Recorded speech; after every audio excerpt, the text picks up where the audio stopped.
Vamos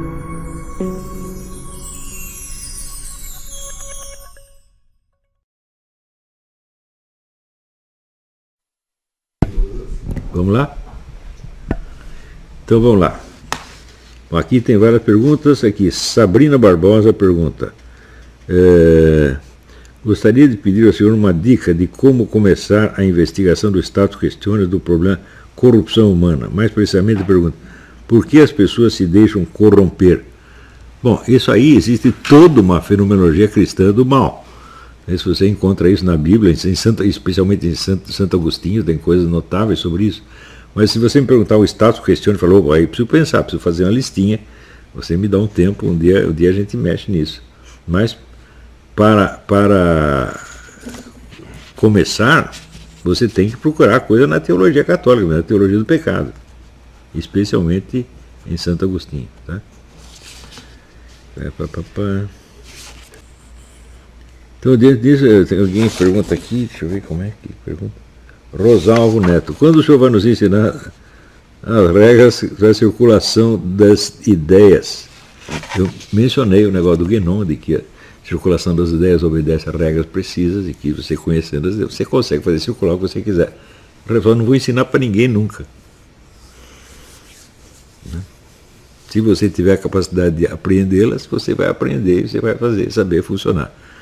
Tá certo? Mas você vê, com o pouco que eu ensinei, as pessoas já fazem tanta besteira, nem todo mundo faz besteira, claro, eu tenho alunos excelentes que estão trabalhando bem, mas o pessoal que vem aqui dá uma bicada na aula, outra aqui, eu leio um post do Facebook e sai cagando regra por aí, é uma desgraça. Então tem certas coisas que a gente realmente só pode ensinar para quem tem a maturidade intelectual e moral suficiente. Então, esta coisa da circulação das ideias, bom, de primeiro, é uma coisa que tem algo a ver com a linguagem. Então, se você não acerta a linguagem que fala ao coração do povo, você não vai fazer circular nada. Não interessa quanto dinheiro você vai gastar, você pode mandar imprimir milhões de exemplares, você não vai conseguir. Você pode ter a Rede Globo na mão. Você vê, se você pensar bem, veja a magnitude assim, da Rede Globo. Veja a amplitude daquilo e quanto custa essa porcaria. E pensa bem, o que a Rede Globo mudou de fato no Brasil? Quando você vê que hoje a maioria do povo está contra a Rede Globo, todo aquele esforço não adiantou nada. Eles não conhecem a lei da circulação das ideias, eles só conhecem dinheiro, propaganda. Né? Leram o livro do Bernays sobre propaganda, Bernays que era o genro do Freud. Né? Então essas bobajadas eles conhecem. As leis profundas eles não conhecem, eles não vão apreender. Né? Mas não esqueça o seguinte, se você pegar, por exemplo, o exemplo do Alexander Solzhenitsyn, né? Alexander Solzhenitsyn foi o camarada que derrubou o regime soviético. Ele sozinho fez isso.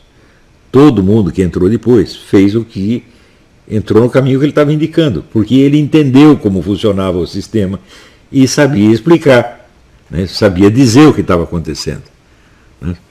Quando você vê, por exemplo, o que aconteceu, vamos dizer, com Dostoiévski, que é o sujeito que com meio século de antecedência pegou toda a coisa da mentalidade revolucionária. Né? E no enterro do Dostoiévski tinha tanta gente que a pessoa perguntava, mas quem é esse? É um apóstolo? Né? Então, você veja, a literatura tem esse poder, gente. Né? Agora, quem não entende, quem não tem nem um pingo de intuição da coisa, né? Porque não tem cultura literária suficiente, ou às vezes não tem talento de leitor, tá certo? Tem gente que não tem o talento criativo, mas tem o talento de leitor, ele sabe apreender as coisas. Né?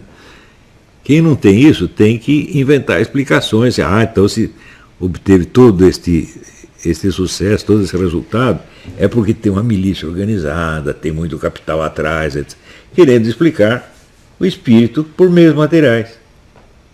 Isso já prova. O desprezo que eu sinto por essa gente, eu não tenho nem como expressar. Porque eles estão tão abaixo do problema, que cuspida na cara seria honra demais para eles.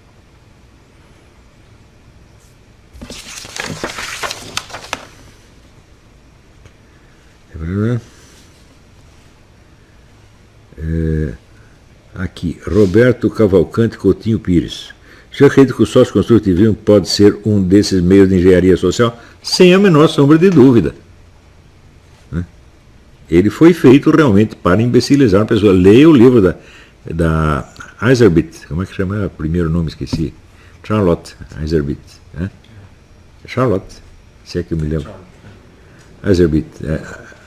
A estupidificação deliberada da América. Existe alguma ligação disso com o socialismo? Claro, isso foi feito para disseminar a mentalidade socialista. Aqui, Nicolas Lima Raposo. Após enfrentar situações de quase morte, notei que perdia muito tempo com futilidades mundanas. Como fazer para manter-se com essa sanidade? Reze muito a Ave Maria. Todas as vezes que você reza a Ave Maria, você tem que lembrar da hora da sua morte. Nunca esquecer a hora da morte, porque, vamos dizer, a existência da morte define a nossa condição terrestre. Ela não é uma coisa a mais. Não, tem aqui a vida e tal, lá no fim tem a morte. Não. A mortalidade é a essência da nossa condição, é a raiz de tudo. Se você não entendeu isso, então não entendeu nada. Não esqueça o que Platão dizia, filosofar é aprender a morrer.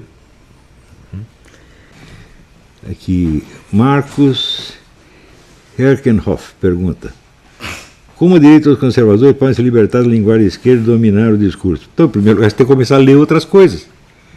Tudo depende do volume de coisas que você lê. Olha, eu posso apostar, se você ainda tem esse problema, você ainda lê mais material de mídia do que boa literatura. É muito simples.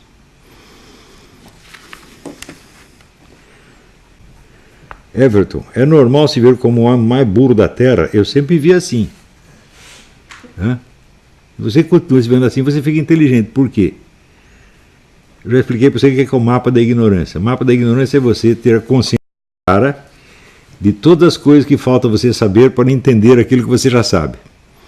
Começa a fazer essa lista e você vai ficar muito inteligente. Eu dei o exemplo, Aristóteles escreveu um livro chamado Questões, que são milhares de perguntas cujas respostas ele não sabia. A maior delas nós não sabemos a resposta até hoje. Então você vê a consciência que esse homem tinha da extensão da sua ignorância. Tudo que lhe faltava saber para entender o que ele já sabia. Nisso vocês têm que trabalhar o resto da sua vida. Você tem que fazer o mapa da sua ignorância todo dia. Você está lendo qualquer coisa, o que mais eu precisaria saber para entender isso aqui que eu estou lendo? Então, por exemplo, quando você lê livros, todo mundo lê. Mas assista a aula em que eu explico a importância de você criar uma bibliografia de um assunto. Você saber quais são os livros fundamentais que você teria de ler para entender o pouco que você já sabe a respeito. Vale muito mais você fazer isso do que você ler qualquer livro. Se você assim, eu li 20 livros. Não, mas eu fiz uma lista de 1000 que são os livros essenciais sobre este assunto. Não li nenhum ainda. Você já tem um mapa do assunto. A bibliografia é um negócio essencial. Você separar, por exemplo... Olha, eu organizei minha biblioteca desde moleque, desde a adolescência. Nessa base, eu falei, eu quero uma biblioteca que acompanhe a história dos problemas que me interessam, desde o início até hoje. Então são os livros que criaram, de fato, o que a humanidade sabe a esse respeito, o essencial do que a humanidade sabe a respeito disso ou daquilo. Eu montei essa biblioteca assim. E é evidente que muitos livros eu adquiri 20 ou 30 anos antes de eu poder lê-los. Mas eles me ajudaram do mesmo jeito. Porque eu sabia onde eles estavam, eu sabia o que tinha lá dentro. Agora, o pessoal não faz isso. O pessoal lê as coisas anarquicamente. Não adianta. Você tem que organizar a sua educação, porra.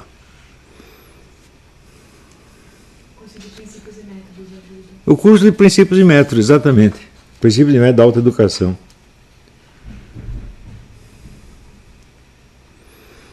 Samuel Costa Santos. O senhor acredita que o estado de mediocridade da sociedade brasileira ainda é forte ou podemos dizer que uma parcela dela acordou e agora está interessada em temas mais elevados. É uma parcela, sim, mas é uma parcela ínfima. Se você quer saber, são só os meus alunos. Hein? Só quem está educando no Brasil sou eu. Essas universidades não servem para isso. Olha, em poucos anos de ensino eu já gerei mais escritores, mais editoras, mais revistas culturais do que qualquer universidade brasileira, porque elas não estão fazendo nada, é só picaretagem. Digo para vocês, as universidades brasileiras são organizações criminosas, tinham que ser todas fechadas. Todas. Agora, chega um novo governo, nós temos, já começa a afagar as universidades. Fala, não dá, pô, não dá.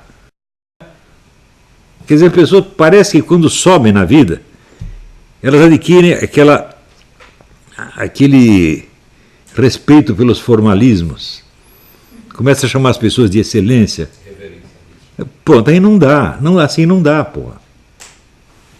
Se a sua linguagem é toda de pose, tudo que você vai fazer na vida é posado, e tudo que você vai fazer não vai ter resultado.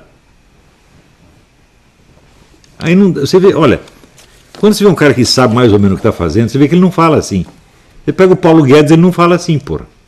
Ele fala pão, pão, queijo, queijo. É por isso que ele sabe fazer as coisas. É?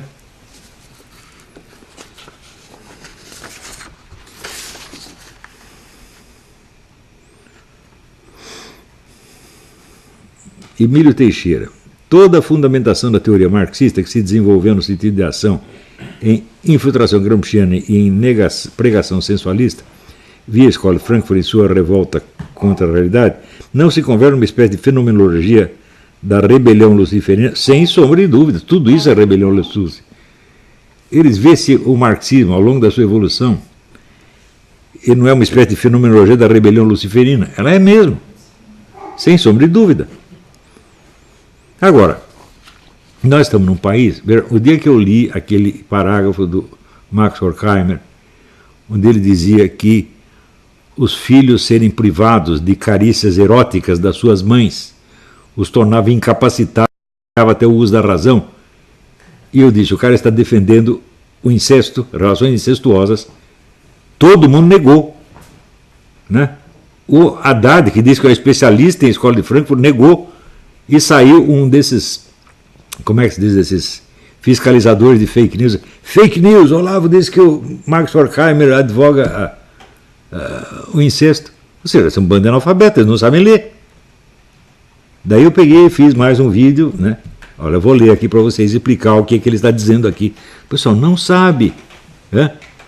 Quer dizer, está escrito assim, ser privado de carícias eróticas, né, da mãe torna os meninos incapazes do uso da razão. Mais ou menos isso que ele disse.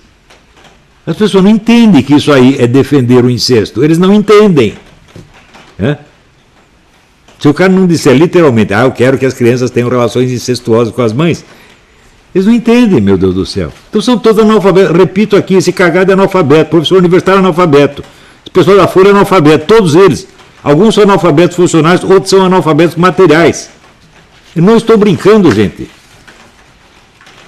Para ser ministro da Educação no Brasil tem que ser analfabeto. E não é exagero. Né?